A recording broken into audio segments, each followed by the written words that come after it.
Hi, everybody, and welcome to I Rock Knits podcast. My name is Corrie Eichelberger, and today I have the owners of Amazing Threads. We are again upstairs in their lovely classroom space. It really is a lovely classroom space with a little kitchenette, and it's one of the best places to teach in the Twin Cities as far as space goes for teachers. And they are fairly new owners of this yarn shop. So I just went downstairs and said, hey, would you guys want to come up and chat for a little bit? And they said, sure. I guess we could. So this is Derek and Stephanie, and welcome. I'm glad you guys are willing to chat a little bit. I'd like to bring some people to your yarn store. So tell me a little bit about maybe who you are as people, what you do for work, and then we'll get into where you came, how you came to this. Sure. This adventure. For day job, we do more than just own the shop. I have a day job as well. I'm a chemical engineer at a company called Seagate. We make hard drives for computers, so it is, I'm not lacking for things to do. For sure. Yeah. My husband has a cousin, Clark Eichelberger, who worked at Seagate Oh. for many years, so I'm very familiar with. I don't think he was chemical though. I think maybe he was electrical engineer. Sure. I'm not We've sure. got a lot of Magic electricals engineer. there. So anyway, so I am very familiar with Seagate. How about you? So I used to be an engineer. For 12 years I worked as a mechanical engineer at a nuclear power plant. And then I went back to school and now I'm a mental health therapist. So quite the 180. And so I see clients 3 days a week and then I try and get here as much as possible. So yeah, it's a good balance. That's who they are. And do you guys live in the Maple Grove area? We're in Rogers, so not too far. Okay. It's about Just down the road. Yeah, about a 15-minute drive if lights cooperate. And I grew up in Waconia, so I'm very familiar with your neck of the woods. Yeah, so I'm way down and out, way west, but I have a friend in Elk River, so and we go up north a lot. So the Rogers is where everything slows down. Yes. Always. And it's always under construction. Yes. Do you think they will ever finish that interchange? Knows? Ever. It's always down to 1 lane, 2 lanes, and then they're resurfacing or whatever. It's just constant over there. But so anyway. Stephanie, when did you learn how to knit? How did you learn how to knit? So I learned how to knit my senior year in high school, which is now 20 years ago. And I don't know if it was a teacher or a parent or just a member of the community. Not a teacher, because at least at my school anyway. So I don't know why I said that. But this woman came and was like, hey, I'm going to do an after-school club for students that want to learn to knit. And so a couple of my friends, we kind of signed up half as a joke because we're 17 years old. And at the time, like, why knitting? But okay. And it blew up in my high school. Everyone was knitting. Like, you'd walk down the halls and there was all different groups of people knitting in the hallways and in some of our classes if we were able to participate and pay attention. So I learned then lots of squares and rectangles for years and then started taking classes here in 2014. Oh, okay. Yeah. So quite a few years ago. Okay. Mhm. So, and where did you two meet? We met online, so online dating, and it was really funny because I think I had my dating profile for all of like 48 hours before Stephanie messaged me, so it was really simple, quick. And then you started dating right away, and then okay, yeah. And when was that? We met 2013. in 2013, Okay. And next month it will be our 10-year wedding anniversary. Oh, fun. Yeah. Nice. Yeah, that's exciting. I just had my 39 Congratulations. year, my 39 year. And I said to my husband, I'm like, and we still really like each other. Like, That's good. That's awesome. Like, Yeah. I mean, we still like to do things together and we have fun together. And, you know, if you can, I said, I mean, we've done a lot of things in 39 years, right? But then it also just seemed to fly by. Like, doesn't it seem like 10 years? Yeah. Just like, where did they go? I mean, there was a lot of things that you did during that time, I don't know, what do they say? The days go slowly, but the years go fast or Something something. like You that. know, where Something like that, something yeah. just flies by. But and so, Derek, when did you learn how to knit? I learned at the end of 2019. There was one night where Stephanie was like, I think you'd be interested in this. I think you'd be good at it and like it. And so she put some needles in my hand, and I made a dishcloth, and then I made another dishcloth, and then COVID lockdown happened, and then I was making a sweater within like a couple months. So it escalated very quickly. Right, because, and for a lot of people, Yeah. because of COVID, right? Like we were all of a sudden home, and a lot of people went back to knitting or learned how to knit or started crocheting because we were suddenly home. And definitely that. So she kind of taught you, did she kind of sit down with you and teach you the knit stitch, or walk you kind of all the way through the first projects? It was definitely walking me through the dishcloth, and so like knit and purl, and Stephanie is kind of like a combo. You like knit continental but purl by throwing, and she was like, if you can learn how to pick your pearls, do it. And so I did. But yeah, she walked me through the first like dishcloth, and then it was like very quickly from there I had a Ravelry account, and I was finding patterns, and I was You like the puzzle of the stitches and figuring out how they all go together, which is why I knew that he'd really like it. And the memory I have of when it clicked for you is I came home from something, and you were working on a project and had football on all day, and I got home, and you're like, oh, you're home. Oh my gosh, I got so much knitting done. Because he just sat and was watching the games and knitting the whole time. Which is my favorite time of the year. Football season and knitting in the fall. Oh, but it was like, I just can't. It's so lovely. Yeah. I sit and I love to watch TV and knit too, but football, that's a big one for me. I'm just like, oh, I can get so much done and enjoy whatever show or football or sports or whatnot. And it was like, this is great. And like that's the memory I have of you going like, let's do it. For sure. And then what kind of led you into wanting to buy the yarn shop? Did you know Bobby well enough for her to say, hey, I'm going to sell it? Or so I've actually worked here since 2018. I was very part-time working here on the weekends. Started hosting some things right before Bobby retired. I knew that she was getting ready to retire and wanting to sell separately. Derek and I had conversations over the last several years of like, we were interested in owning a small business of some sort.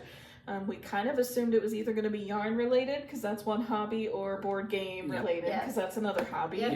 And then I was working one day with Bobby, and she was talking about like, I gotta retire, I gotta figure something out, and I'm like, well, we're not interested, and started a conversation with her. And so probably about 6 to 8 months later is when we made it official, and it was April 1st of 2023. We were launching as the new owners, and I say April 1st, not April Fools. So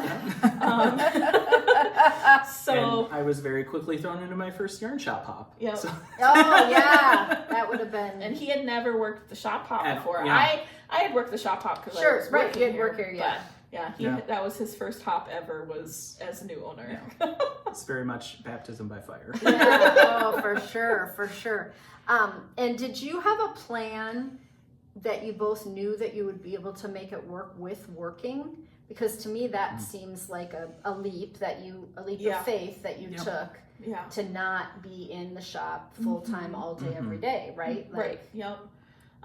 So that's something that we definitely were considering and talking about. What did this look like?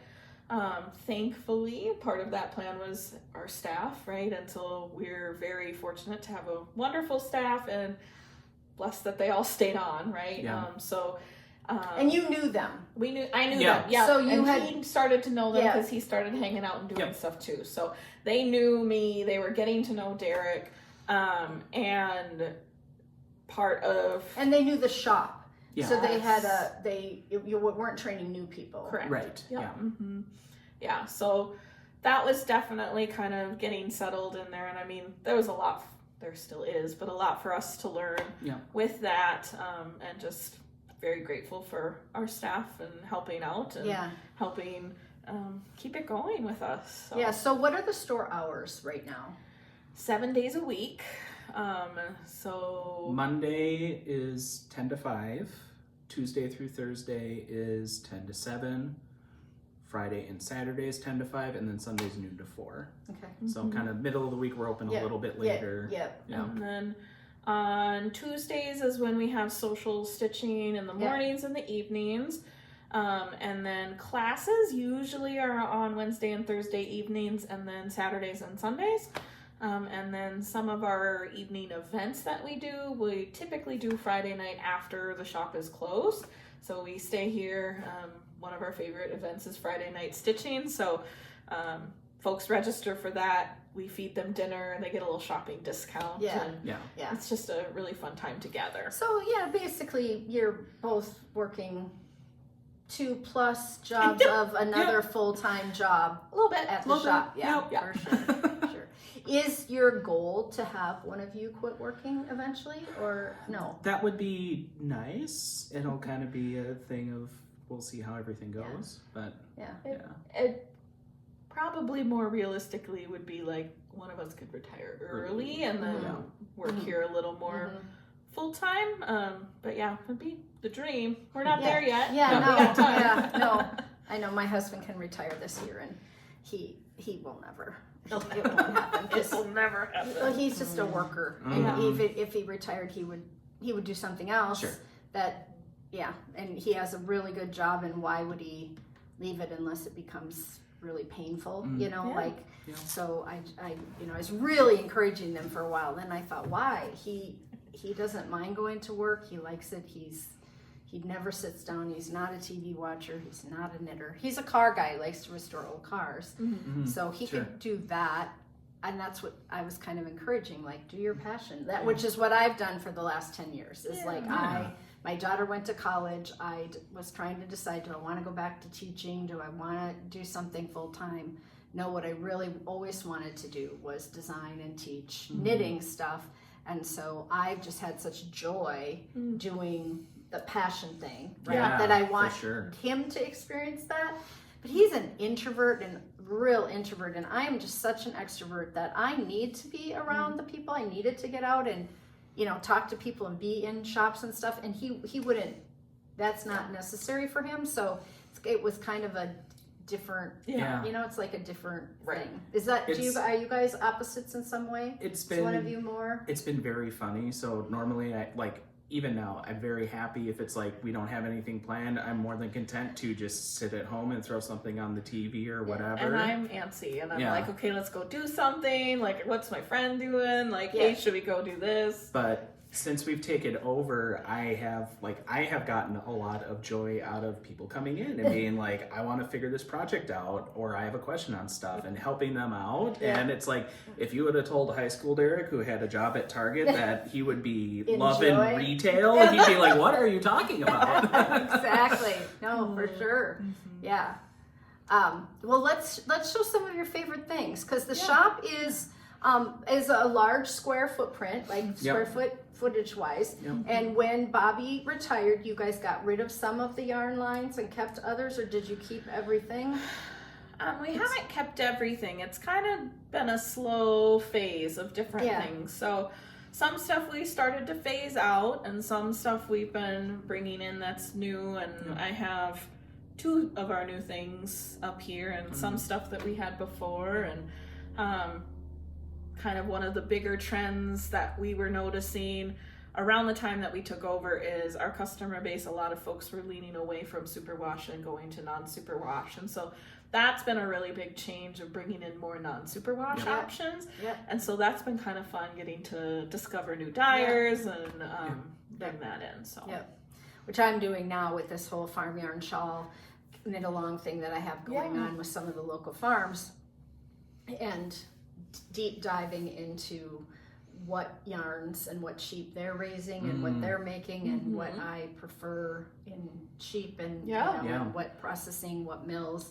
So I was working with different farm yarns and learning more because I'm knowledgeable about non-superwash yarns. Like Yeah. I know that there is wool and but I don't know all of the intricate details of Corriedale and Cormo and of each Yeah. type and what has more loft and that kind of thing. So yeah, let's look at some of your new yarns. They're beautiful. The palette you brought up here is stunning. Yeah, so some of the new bases that we have in. So this is Sea Change Fibers. I don't know how you want to show off yarn here. So Sea Change Fibers, this is their literal DK. It is a Falklands merino wool. Ooh. So it's a non-superwash. It is so soft and so delightful, and I love the depth of color. Yeah, in the it's dyes. a little tonal, just a little bit of Yep. light and dark. And so it's a DK weight. Sarah from Sea Change Fibers came to our fall retreat, which we are branding as Weekend Getaway. So she was our guest dyer last year. And where's she out of? She's out of Oregon. Mm-hmm, Okay. Oregon. And brought this base. And so our sweater knit along this year featured a sweater knit in this, Yes. but any DK would work, obviously. So we just love her and love this base, and I don't think we have anything in specifically Falkland merino other than this one. This is just you don't see Falkland very often at yarn know. stores. I mean, I'm in a lot of yarn stores, and like I said, I don't get to shop as much, but I do take a look, kind of around the store, and this is lovely. And I wish folks watching could have feel-o-vision. Yeah. Because it's so squishy and it's so soft. Yeah, no, it's really, really nice. So I love that one. Oh, here's another Well, one. then I these grabbed two a different together. color. Oh, Yeah. well, my colors. There we go. The oranges. I'm and doing the- my sweater out of that one, Oh, and yeah. then Yeah, and Derek mine- has the red one. I'm doing this Yeah. one. I'd be hard pressed to choose between these two. Yes. I mean, Yeah. I definitely would. And what's the sweater? Because people will want to know. It's the Storm sweater, which is a petite knit pattern. And the DK weight version, and she has a traditional female cut and male cut version of that sweater. So if people like different fits or have a preference for how that And what's wears, the construction? kind of goofy. It is kind of goofy. It is top down, but you work You do the back you do shoulders first, the and then you come back up and and then over. the shoulders, Yeah, and then you come up and over. And then in the That's join, the new hot ticket. the new thing. way to, yeah. What's I'm seeing interesting so about many it- that way. Yeah, it's interesting for sure. And the sweater, it's different sections of stitch patterns. So it's not striped, but there's different Every horizontal 20 rows sections, or whatever. bands, Yeah. thank you, of different Textures, textures. stitches, It's yeah. really cool. Which would show up lovely in this, I would Yes. think. Yeah. Definitely. So my other favorite base that we brought in is North Bay Fiber. She is out of Michigan. It's 100% Cormo wool. This is the fingering base, elemental fingering. It is so squishy. I love Cormo. I was just down at the, actually she might contact you, down at Dresso Family Farm, and Okay. that's what they raise. And I just couldn't stop. Uh-huh. I just loved the feeling of her yarn. And she dyes with all natural dyes, Oh, cool, and cool. and so she uses plant and vegetable scraps and fiber Oh, stuff wow. from her land, and it was fascinating. But her Cormo was lovely. Yeah.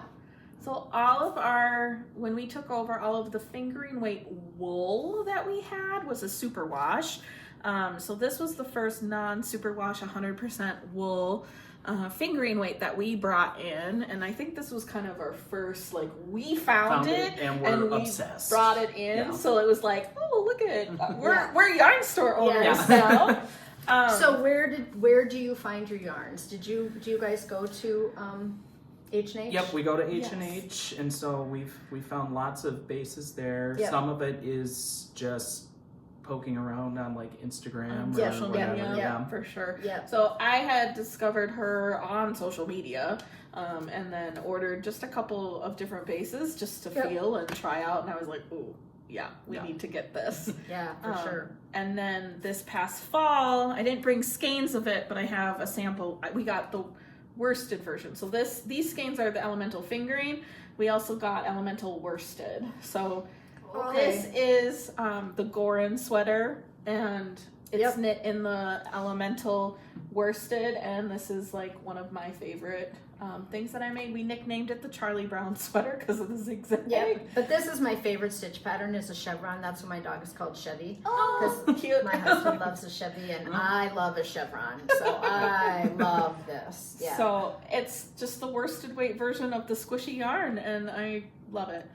We actually have 2 samples of that same sweater downstairs. One is more neutral tone, and then mine is like super bright, and people walk by and don't realize it's the same sweater. And so I love that because one's gonna catch one type of person's eye, Absolutely. and then the other one's gonna catch someone else's eye, and they're like, wait, we can make the same thing. And like, and then we were just talking about that, like how when I design something, I have to design it in a colorway that people are going to be drawn to, that won't offend anyone, right? Because if I design in my orange palette all the time, there are just some orange haters out there, right? And I don't love all oranges, Right, That's right. definitely true, but you have to kind of meet your customer where they're at for sure. And it's really nice to see though that this palette can be this bright, because a lot of non-superwash yarns aren't dyed in the bright colors. Right. Like often, this is yellow.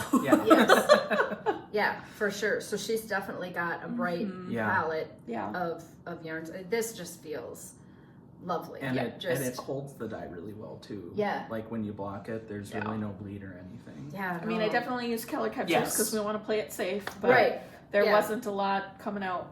Right. Oh, yeah. Well, all this is super saturated. Do you guys prefer kind of really a saturated color palette? Yeah. Yeah. Well, I was just talking to the Sister Yarn ladies, and they, Sister Weekend, that yarn, but they definitely have a saturated, some saturated colors. So. Yeah.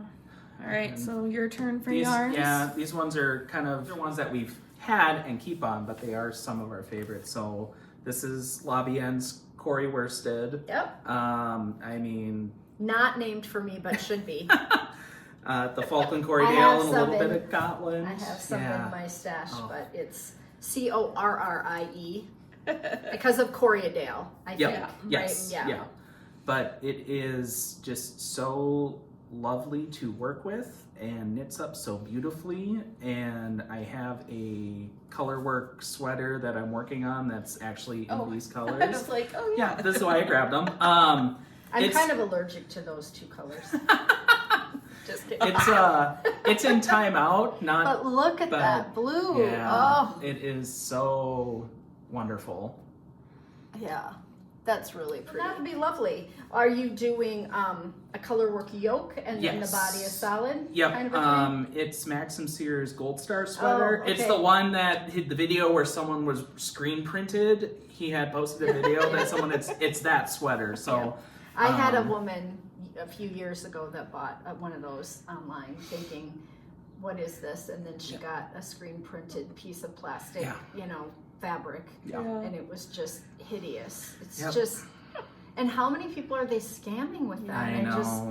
It's really hard to believe that they're screen printing somebody's knit stitch design onto just a piece of crappy fabric.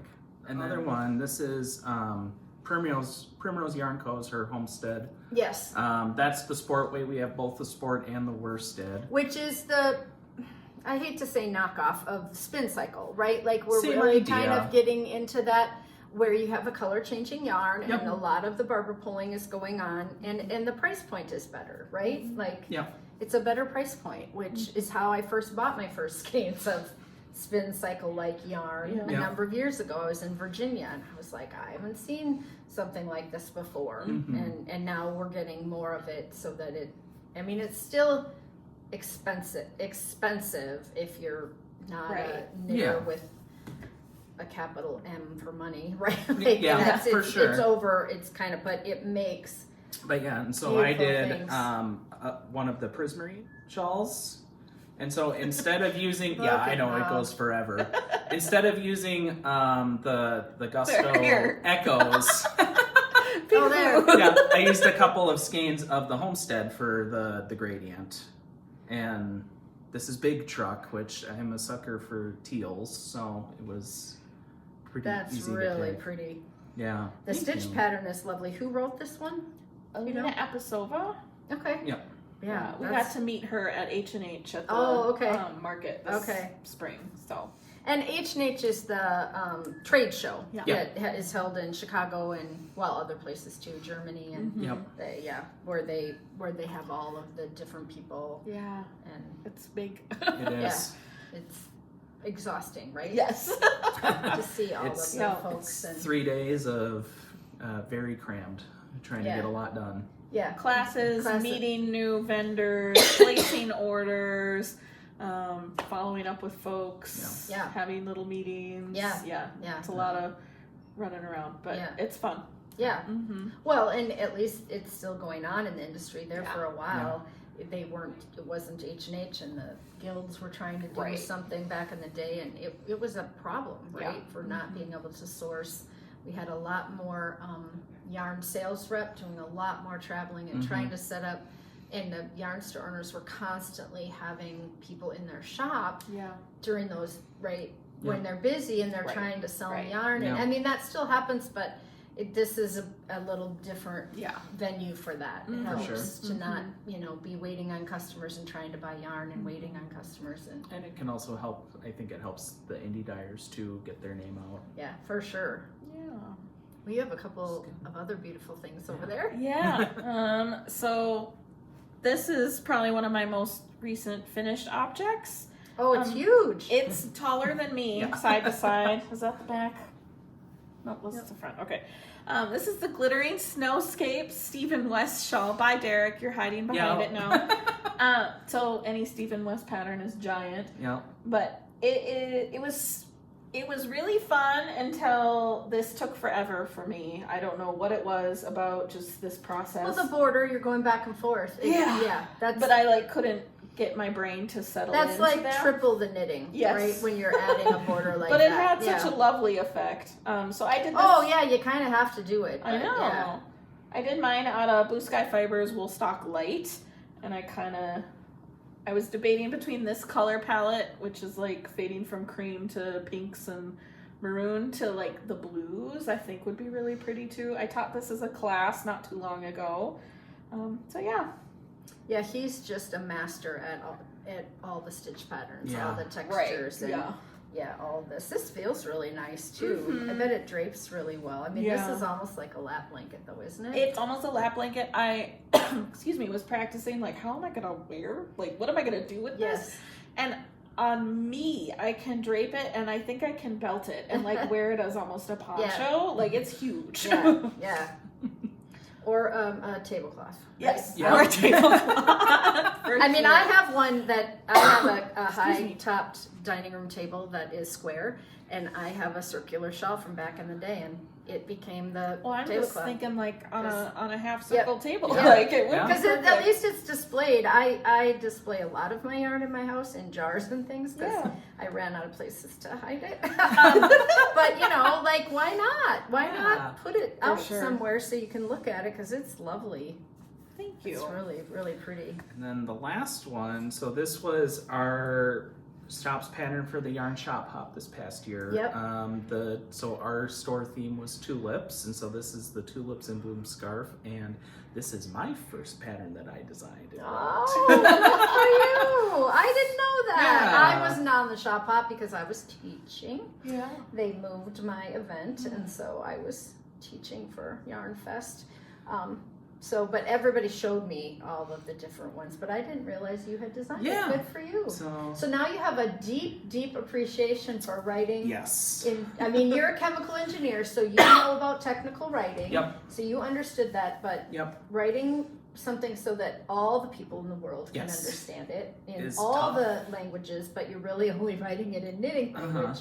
Yeah. Oh, this is really definitely looks like tulips. Yeah. And so Yeah. it For sure. walks Yeah, through. you got little tulip buds, and then the flowers start to open, and then it ends with like some fully formed little tulip flowers. Yeah. No, you have to show Yeah. that up close. Okay. Yeah. Start at the bottom and show them Yeah. again.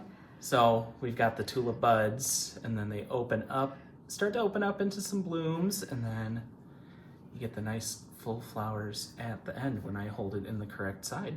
Yeah, so tell me the yarn that you guys had this year. So our yarn this year, this was another one from Seed Change Fibers, so Okay, from Sarah. yeah. This was her Coastline Sport, so this was a Shiniko, Yeah. and also had some silk in it. Yep. And so, Yeah. yeah, that was a lot of fun to work with. It feels really nice. Yeah, Will you write more patterns, Steve? I think so. Yeah. I've caught the bug now, so. Yes, yeah, for sure. Yeah, definitely kind of a nice way to get out a creative side a little bit. Yeah, Yeah, for sure. and do that. So, well, this was lovely. Yeah. Oh, look at that. 30 minutes. Perfect. Right up Perfect against timing. it. So just kind of to wrap up here, we're going to talk a bit about their goal or their vision for the shop going forward.